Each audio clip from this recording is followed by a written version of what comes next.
Esse é o trabalho de conclusão do curso do aluno Gabriel Segura, intitulado Construção de maquete eletrônica do restaurante da base da Marinha em Ponta de Areia, Niterói, Rio de Janeiro. A banca foi composta pela professora Daiane Secchini, professor Ricardo Abranches Félix Cardoso Júnior e eu, Marcos Teixeira, professor orientador. O trabalho foi defendido no 10 de julho de 2018 e está disponível no link abaixo. Este trabalho de conclusão de curso, então, focou na construção de uma maquete eletrônica e indicação de sugestões de melhoria do conforto térmico para o restaurante da base da Marinha em Ponta da Areia, portanto, o TCC baseado em um caso real. Esse trabalho se insere numa ótica de economia de energia elétrica, dado que da energia elétrica produzida no Brasil, quase metade dela é consumida em edifícios, e dessa energia consumida, aproximadamente 30% dela, ou para aquecer ou para refrigerar os edifícios. Segundo o trabalho do IPCC de 2014, significa, então, uma economia de 50% a 75% possível de ser atingida por ações de melhoria de conforto térmico. Este aqui é o nosso estudo de caso. Restaurante da base da Marinha, localizado em Ponta da Areia, cidade de Niterói. Ele produz atualmente quase 3.000 refeições por dia. Esse TCC, então, foi um exemplo de trabalho de cooperação em entidades federais, neste caso, a Universidade Federal Fluminense e a base da Marinha do Brasil. Nosso objetivo é diminuir o consumo de energia, o segundo principal item de custo da base hidrológica da Marinha do Brasil. Tendo isso como pano de fundo, nossa próxima etapa é identificar alternativas de intervenção no prédio para aumentar de forma passiva o conforto térmico, ou seja, sem gasto de energia. E a ferramenta que nós escolhemos para fazer isso é a modelagem da simulação do conforto térmico do edifício da base hidrológica da Marinha na Ponta da Areia, Rio de Janeiro. Este é o nosso caminho lógico, então nós iniciamos com a construção da modelagem, análise dos resultados, identificação de alternativas. Essas alternativas são incorporadas ao modelo, que são novamente analisados, e com isso é feita a comparação, ex ante, ex post, e determinar quais são os impactos das mudanças sugeridas. Para a construção do modelo, nossos principais dados são as dimensões da edificação, onde são suas aberturas, portas e janelas, quais foram os materiais utilizados, ou seja, os materiais que vão definir o U, ou seja, a transmitância térmica das paredes, a sua localização, que vai determinar muito o clima onde ele está localizado, e sua relação com a trajetória solar, e qual a sua inclinação em relação à trajetória solar, a sua orientação, que determina especialmente onde é sombra e onde é luz, e os dados climáticos da região. A segunda parte do modelagem é identificar quais são os ganhos internos de calor, por exemplo, os equipamentos, no caso da cozinha, fornos, panelas, assim como banho-maria para os equipamentos, os sistemas de refrigeração, no caso, os sistemas splits, que já estão instalados no refeitório, número de pessoas que está dentro do ambiente, porque elas geram calor, assim como a iluminação utilizada no refeitório. E considerando as pessoas, no horário de funcionamento, que isso vai influenciar em quanto de calor ele está recebendo do meio externo, em especial pela energia solar, que tipo de atividade as pessoas estão executando, para que você tenha uma temperatura agradável para o conforto térmico. Então, numa academia, espera-se uma temperatura menor, porque você está tendo um nível físico superior a, por exemplo, no refeitório, onde você está praticamente em repouso. Assim como qual é o vestuário que você está utilizando. Portanto, uma roupa mais leve, você consegue ter conforto térmico em temperaturas maiores do que com uma roupa mais pesada, onde você necessita de temperaturas inferiores para ter conforto térmico. Na construção da maquete, são determinadas quais são as zonas, ou seja, cada um dos volumes dentro do edifício que vai ser modelado, e nas etapas posteriores, nós temos essas condições físicas para determinar a base para o conforto térmico das pessoas, ou seja, para cada uma das zonas, cada um dos cômodos do edifício, é possível determinar se ele está dentro da área de conforto térmico ou não. O modelo, então, terá como dado de saída a temperatura interna de cada um dos cômodos, qual a umidade relativa dentro dessa zona, qual o resultado do cálculo do índice de conforto térmico e, no caso, a etiquetagem desse edifício, se ele está em categoria de A até E. A sendo mais eficiente e E menos eficiente. A próxima etapa da metodologia foi a escolha do software para modelar o conforto térmico do restaurante da base hidrográfica da Marinha na Ponta da Areia, Niterói. Nossas opções identificadas foram o Energy Plus, Transys, Open Studio, Design Builder, Revit e o Domus do programa Procel da Eletrobras. Dessas nossas opções,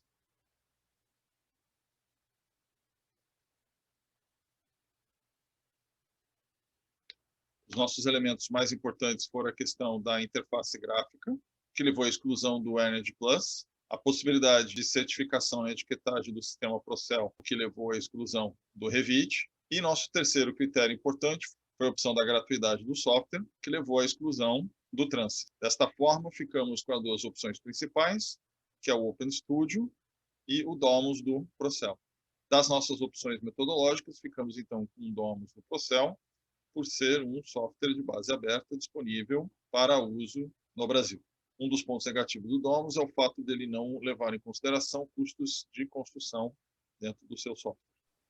Esses são exemplos da interface gráfica do programa Domus, disponibilizado pelo programa Procel Edifica, tendo sido desenvolvido pela PUC em parceria com a Eletrobras. Sendo esse um trabalho em parceria com a Marinha, o próximo passo foi, com base na planta baixa, restaurante fornecida pela equipe de engenharia, montar a maquete eletrônica. Essa aqui é a vista geral da nossa maquete eletrônica do restaurante, onde é possível ver aqui a trajetória solar ao longo do ano. Cada um dos elementos recebe modelagem. Aqui, por exemplo, nós temos a modelagem da parede divisória interna, com tijolos de 6 furos e argamassa.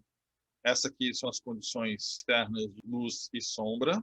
Quais são os nossos dados de clima, utilizados pelo LabEE de Santa Catarina. E nós consideramos para o cálculo do conforto térmico, o ganho de iluminação de pessoas e a geração de vapor e calor dos equipamentos, dado ser uma cozinha. E essa é a ficha que determina, então, qual é a transmitância térmica e a capacitância térmica de cada um dos elementos construtivos detalhados dentro da maquete eletrônica. Como resultado inicial do uso do Domus, após a montagem eletrônica, ele nos dá a etiquetagem do prédio. No caso do restaurante da Base Hidrológica da Marinha, ele foi um edifício etiquetado com a categoria D, em especial porque a sua envoltória não teve uma boa performance, a iluminação ficou muito bem, nível B, e o condicionamento e a parte de condicionamento de ar também poderia melhorar um pouco.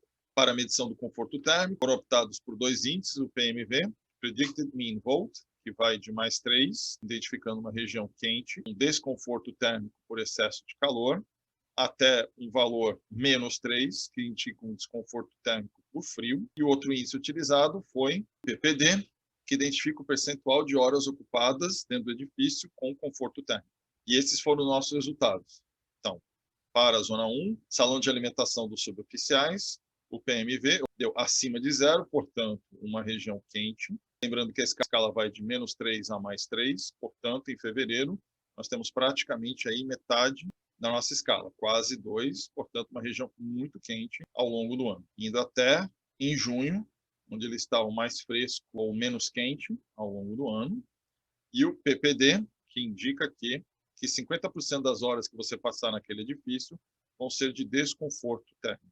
E ela vai baixar até 34%, ou seja, 1/3 das horas você vai estar com desconforto térmico. Para o outro lado do edifício, o salão de alimentação dos sargentos e dos praças, nós tivemos um PMV médio, inclusive superior ao dos oficiais, portanto, o salão ele é mais quente ainda, e percentuais ainda maiores de hora de desconforto. Portanto, o software nos indica, então, através desses números, que sim, ambas as áreas são quentes, sempre, ao longo de todo o ano, com o seu pico em fevereiro, e isso é menor desconforto térmico ali em maio e junho. Sendo zona bioclimática, sim, a BNT 15.022, de arquitetura térmica passiva, indica como ações a serem implementadas a ventilação cruzada para o verão e para o inverno, vedações internas pesadas para ter inércia térmica. Uma outra opção de você visualizar conforto térmico é o uso da carta Tivoni, onde cada um desses pontos vermelhos é a temperatura média do dia ao longo do ano. Então, você vê que há uma concentração para a região de Niterói em torno de 30 graus e aproximadamente 20% de umidade relativa, sendo que essa região azul aqui é a região de conforto térmico. Então, nossas estratégias de bioclimática são desenvolvidas para que cada ponto vermelho desse entre dentro da região azul. Para a região de Niterói, a análise da carta de Givoni nos dá que somente 20% dos dias nós temos conforto térmico e nos outros 79% se divide entre frio e calor, sendo calor a nossa maior marca com 64% dos dias. E a norma, então, recomenda que você implemente ventilação para diminuir 60% dos dias de desconforto térmico. E a outra opção de maior impacto seria ter paredes de alta inércia. E as opções sugeridas para aumento do conforto térmico para o edifício, a primeira intervenção sugerida foi a construção de uma segunda fachada, com espaço para circulação de ar entre elas. Isso faz com que a primeira camada se aqueça e o ar que passe entre elas remova parte desse calor. Essa mudança vai ser sentida no modelo na medida em que você altera a constituição da parede externa. Passa a ver aqui, esse item 4, uma camada de ar de 2 a 5 centímetros. A segunda intervenção foi o aumento da espessura da laje para diminuir o U e, portanto, diminuir a quantidade de calor que está sendo absorvida pelo telhado e passada para dentro do edifício, dentro do cômodo. A terceira intervenção sugerida é a instalação de brisas horizontais nas janelas, que são esses anteparos, que não diminuem a visão, não impedem a ventilação, mas fazem com que não haja incidência direta de luz solar dentro do cômodo que leva ao seu aquecimento. Desta forma, essa passa a ser a nossa nova maquete eletrônica, já com a instalação dos brises, as segundas peles nas fachadas, permitida a ventilação entre as duas superfícies, e os 2 centímetros de argamassa nas lajes. Outras recomendações com base na norma de bioclimática é o uso de ventilação natural e sombreamento. No caso, foi sugerido as velas solares, como utilizado na cidade de Sevilha, Espanha, dado que ao lado do restaurante da base hidrográfica da Marinha há o alojamento dos oficiais, portanto, há a possibilidade de você estender velas solares entre os 2 edifícios e, assim, não só dar conforto térmico pelo sombreamento no edifício do restaurante, mas também no chão, na área de circulação entre os 2 edifícios. Essas sugestões, então, têm como objetivo aumentar a inércia térmica, diminuir a amplitude térmica, melhorar o fluxo. Com a implementação dessas mudanças na maquete eletrônica, você roda mais uma vez o software e você consegue, então, visualizar os impactos. Para o salão de alimentação dos suboficiais, nós passamos do índice de 1,57 para 1,49 para o mês de fevereiro. Já para os sargentos e praças, nós tivemos uma diminuição de 1,61 para 1,51. De igual forma, se reflete no PPD médio, que também foi diminuído. E aqui nós trazemos, então, graficamente, as variações mês a mês ao longo do ano do PMV. A variação sendo negativa significa que, com as mudanças sugeridas, foi possível esfriar cada uma das zonas, que era o nosso objetivo inicial. E a exemplo aqui da região 3, refeitório de sargento de praças, nós esfriamos 0,2 o PMV, ou seja, quase 10% aí de melhoria no conforto térmico. Já no PDD, a área de alimentação do sargento de praças teve o melhor desempenho, conseguindo aí esfriar quase 16%. De qualquer forma, em ambos os casos, foi possível ter uma melhoria do nosso conforto térmico com ações passivas, ou seja, intervenções no edifício que não levam ao aumento do consumo de energia, aumento da espessura da laje, instalação da segunda fachada e sombreamento nas janelas. Olhando especificamente para PMV, para o refeitório dos suboficiais, então nós tivemos um deslocamento da curva azul, que é o percentual anterior às modificações, para a curva laranja. Portanto, a curva como um todo está se aproximando do valor principal 1, a maior percentagem possível de horas de conforto dentro daquela região. Concluindo, nós conseguimos, com as ações sugeridas, indicar recomendações válidas para a melhoria do conforto térmico da edificação. São sugestões que podem ser implementadas isoladamente, portanto, podem ser avaliadas suas implementações caso a caso e não necessariamente em conjunto. Elas indicaram forte potencial de redução de custos. E o próximo passo, então, aqui seria avaliar a sua relação custo-benefício entre implementação e benefício no seu conforto térmico. Muito obrigado.